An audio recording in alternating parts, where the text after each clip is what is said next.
শ্রীরামপুর অঞ্চল তৃণমূল কংগ্রেসের পক্ষ থেকে জেলা পরিষদের ৫ নম্বর কেন্দ্রে তৃণমূল কংগ্রেসে মনোনীত প্রার্থী প্রশান্ত সরকার এবং শ্রীরামপুর গ্রাম পঞ্চায়েতের পঞ্চায়েত সমিতির টিএমসি মনোনীত প্রার্থীদের নিয়ে শ্রীরামপুর অঞ্চলের বানপুর ঝাপড়িতলা কালী মন্দির পুজো দিয়ে সাংগঠনিক বৈঠক করে ভোট প্রচারে নামলেন মঙ্গলবার দুপুর ১২টা নাগাদ। দেখা যায় ত্রিস্তর পঞ্চায়েত নির্বাচনে জেলা পরিষদ ৫ নম্বর আসনে টিএমসি মনোনীত প্রার্থী প্রশান্ত সরকার শ্রীরামপুর গ্রাম পঞ্চায়েতের টিএমসি মনোনীত পঞ্চায়েত সমিতির ও গ্রাম পঞ্চায়েতে মনোনীত প্রার্থীদের নিয়ে ঢাকঢোল বাজিয়ে শ্রীরামপুর অঞ্চলের বিভিন্ন এলাকায় বাড়ি বাড়ি ও বিভিন্ন ব্যবসায়িক প্রতিষ্ঠানে গিয়ে প্রচার করলেন। সাথে ছিলেন মালদা জেলার তৃণমূল কংগ্রেসের মুখপাত্র প্রসেনজিৎ দাস। তিনি মুখ্যমন্ত্রী মমতা বন্দ্যোপাধ্যায়ের বিভিন্ন প্রকল্পের কথা বাড়ি বাড়ি গিয়ে তুলে ধরেন এবং তৃণমূল কংগ্রেসের প্রার্থীদের ভোট দেওয়ার জন্য বলেন। উপস্থিত ছিলেন জেলা পরিষদের ৫ নম্বর আসনের তৃণমূল কংগ্রেসের মনোনীত প্রার্থী প্রশান্ত সরকার, মালদা জেলার তৃণমূল কংগ্রেসের মুখপাত্র প্রসেনজিৎ দাস, হবিপুর ব্লক তৃণমূল কংগ্রেসের কিষাণ ক্ষেত মজদুর ইউনিয়নের সভাপতি দেবব্রত মুখার্জি, শ্রীরামপুর অঞ্চল তৃণমূল কংগ্রেসের সভাপতি চন্দন মণ্ডল সহ টিএমসি নেতৃত্ব ও কর্মীরা।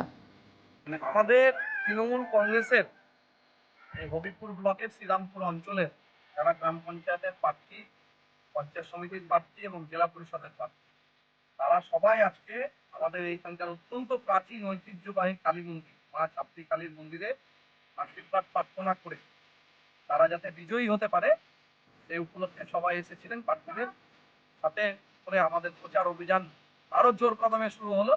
আমরা যা প্রচারে বেরিয়ে বুঝতে পারছি যে বাংলার প্রতিটা মানুষ, হবিপুরের ব্লকের মানুষ সিদ্ধান্ত নিয়ে ফেলেছে তৃণমূল কংগ্রেস ছাড়া এবারের পঞ্চায়েত হতে অন্য কোথাও ভোট চলবে। কারণ দিদির জন্ম থেকে মৃত্যু পর্যন্ত সমস্ত সামাজিক প্রকল্পের মধ্যে তৃণমূল কংগ্রেসের ছোঁয়া আছে, দিদির ছোঁয়া আছে। ফলে দিদিকে উন্নয়নের সাথে রাখতে গেলে হবিপুরকে উন্নয়নের সাথে এগিয়ে যেতে হবে। তাই হবিপুর ব্লকের প্রতিটা মানুষ আমরা তার কাছে আবেদন করি, শ্রীরামপুর অঞ্চলের প্রতিটা মানুষের কাছে দিদির উন্নয়নের সাথে থাকুন। কংগ্রেস, সিপিএম, বিজেপির ভাওতাবাজিকে বিশ্বাস করবেন। এরা দেশটাকে শেষ করছে, বাংলার মানুষকে ধ্বংস করছে এবং গ্রাম বাংলার মানুষকে শেষ করছে মিথ্যা কথা বলে আর ভাওতাবাজি করে। আর দিদি কিন্তু উন্নয়নের ছোঁয়া দিয়ে প্রতিটা বাংলার মানুষের কাছে তার উন্নয়ন পৌঁছে দেওয়ার। আজকের কি ছাড়া পাচ্ছে আপনারা তো নিজেরাই ছিলেন, দেখতে তো পাচ্ছেন মানুষের সারা।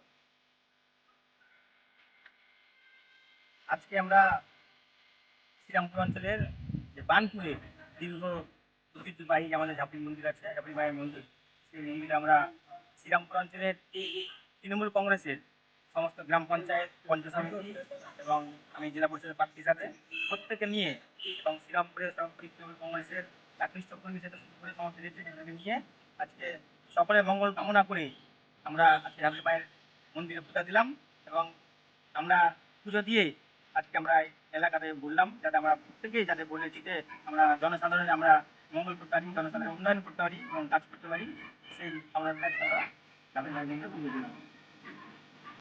ইউএনএস বাংলা।